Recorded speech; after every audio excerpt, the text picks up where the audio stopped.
কিরে বাজি তুমি? মা আপনি পানি খেতে চেয়েছিলেন, আপনি একবার পানি খেতে চেয়েছিলেন, তখন দেখছি তো পানি খেতে চেয়েছে, কি হয়েছে? তখন দেখছি আম্মা পাত্রে পানি নেই। আমি পাত্রে কলসে পানি ছিল না, আমি দূর থেকে পানি আনেছি। পানি আনার পরে আপনাকে যখন পানি দিব তখন দেখি আম্মা আপনি ঘুমাই গেছেন। তো কি হয়েছে? আমাকে ডাক দিতে তো পারতাম।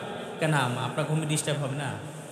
বাইজিদ বুস্তামি রহমতুল্লাহ আলাই তিনি কিভাবে ওলি হয়েছেন, তিনি কিভাবে এত সম্মানিত ব্যক্তি হয়েছেন, তিনি কিভাবে এত মান সম্মান অর্জন করেছেন, তার পিছনে একমাত্র তার অবদান হচ্ছে তার মা, ঠিক না?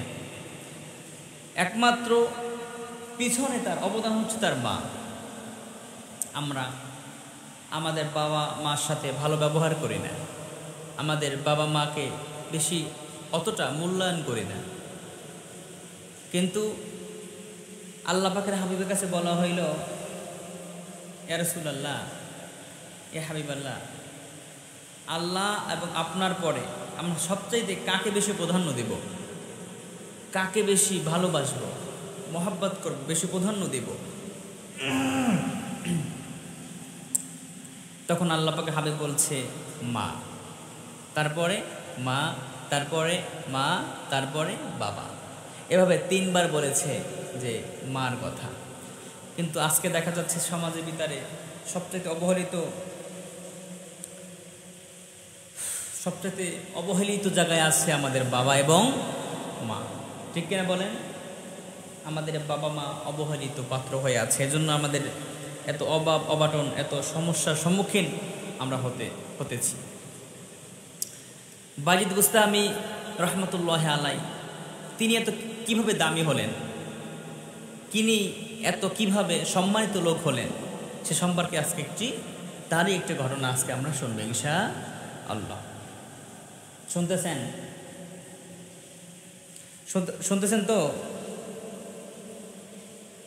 বাইজিদ বুস্তামির আম্মা খুব অসুস্থ, বাইজিদ বুস্তামির আম্মা খুব অসুস্থ।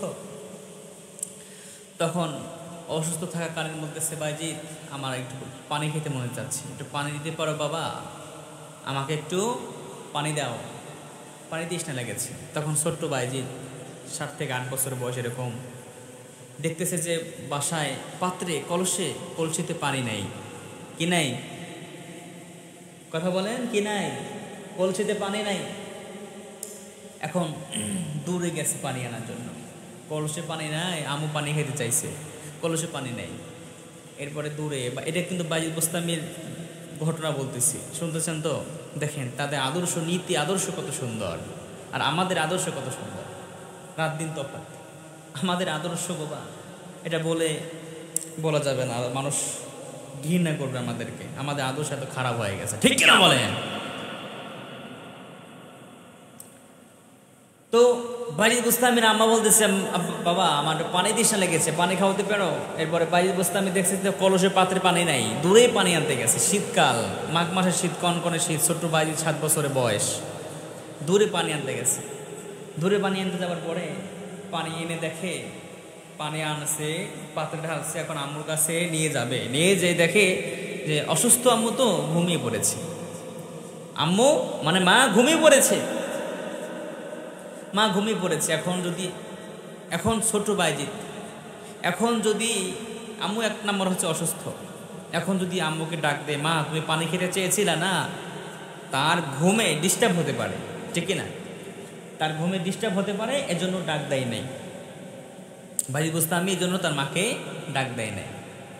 দ্বিতীয়ত আম্মু হচ্ছে অসুস্থ, তিনি পানি খেতে চেয়েছে, আমি তাকে ডাক দেব না, যাক আমি যখন পানিও এনেছি, আমি যখন ঘুমিয়ে পড়ি, আমার মা যদি বলে বাইজিদ পানি খাওয়াতে পারো, আবার একবার বলে ফেলাই, তখন আমি বেয়াদব হতে পারে, তখন বিলম্ব হতে পারে, আম্মুকে কষ্ট দেওয়া হতে পারে। এজন্য ছোট্ট বাইজিদ মাঘ মাসের শীত, কনকনে শীত, পাত্রে পানি নিয়া এভাবে সারা রাত্রি আম্মুর জন্য অপেক্ষা করতেছে, মা ঘুম ভাঙবে, পানি খাবে। আল্লাহু আকবার, আল্লাহু আকবার। আম্মু পানি খাবে, মা পানি খাবে, সারা রাত্রি ছোট্ট বাইজিদ 7-8 বছর বয়স, ওর মাথায় কিভাবে ঢুকছে দেখছেন? ওর মাথায় কি ব্রেন!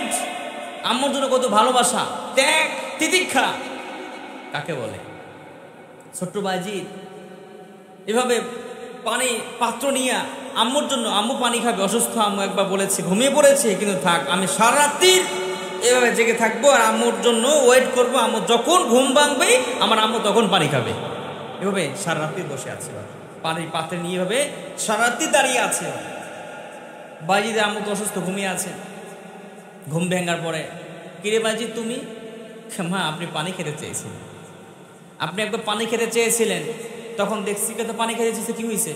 তখন দেখছি আম্মা পাত্রে পানি নেই, আমি পাত্রে পানি, কলসে পানি ছিল না, আমি দূর থেকে পানি আনেছি।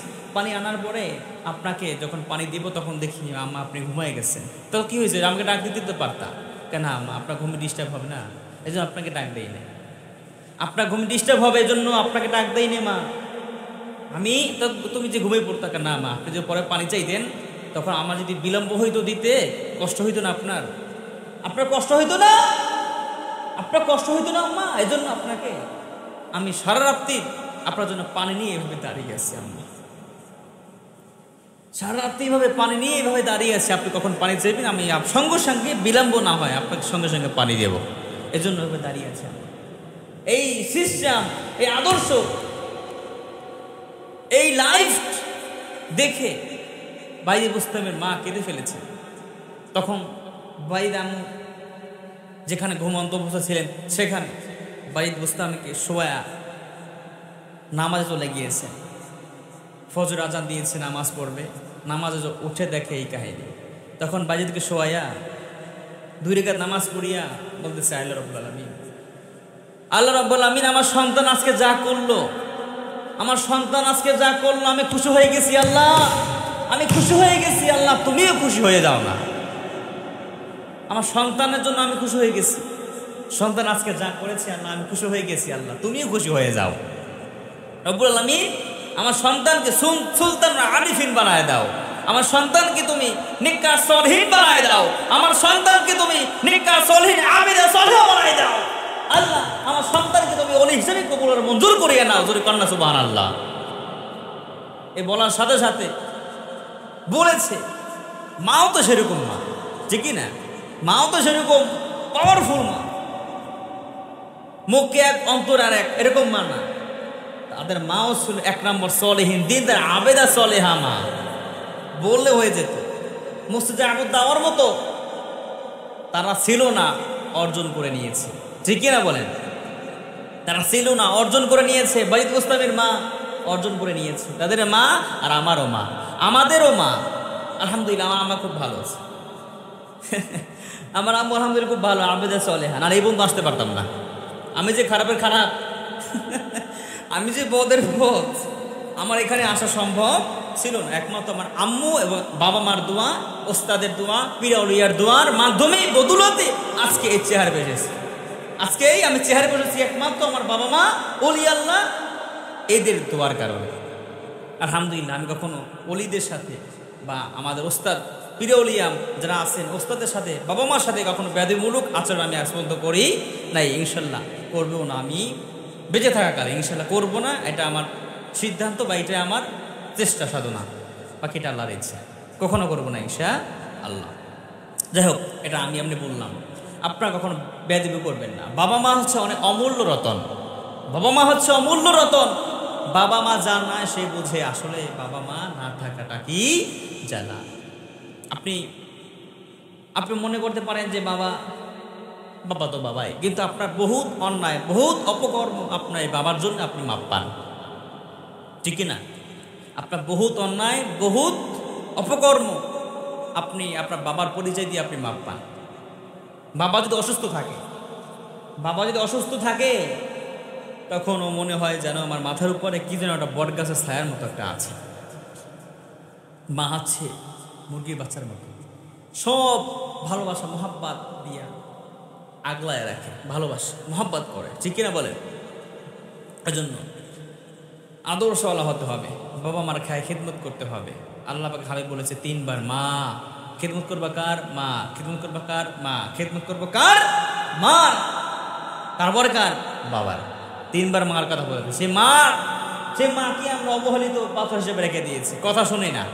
ডাক দিলে শুনি না, ভাত দেয় না, তোর মতো অপবর্ত, তোর মতো বেহায়া পুরো দুনিয়াতে না, চিল্লা কর ঠিক না। তোর মতো অবহেলা পাত্র, তোর মতো কুলঙ্কার সন্তান দুনিয়াতে না, যে মাকে ভাত দেয় না, সন্তানকে মাকে সম্মান শ্রদ্ধা করে না, চিল্লা কর ঠিক না। মার সাথে বেদবি করেন, বাবার সাথে বেদবি করেন, হয়তো বা একটু ভালো আছেন মনে হয় এই জন্য, নাকি একটু ভালো অবস্থানে আছে, টাকা পয়সা আছে, এই জন্য মনে হয় অবহেলার পাত্র হয়ে গেছে আব্বু আম্মু। কিন্তু এই আব্বু আম্মুর জন্যই আপনি টাকাওয়ালা হয়েছেন, আব্বু আম্মুর জন্যই আপনি এত ভালো পজিশনে আছেন। বাবা মার দোয়া এর জন্য আছেন, কিন্তু বুঝতে পারতেছেন, যখন থাকবে না তখন বুঝবেন। যাই হোক, কর্কশ কথা বলে ফেলেছি। আল্লাহ পাক রব্বুল আলামিন সকলকে বোঝার, বাবা মার প্রতি যত্নবান হওয়ার আল্লাহ পাক বলেন তৌফিক দান করুক। জোরে বলেন আমিন, আর জোরে বলেন আমিন।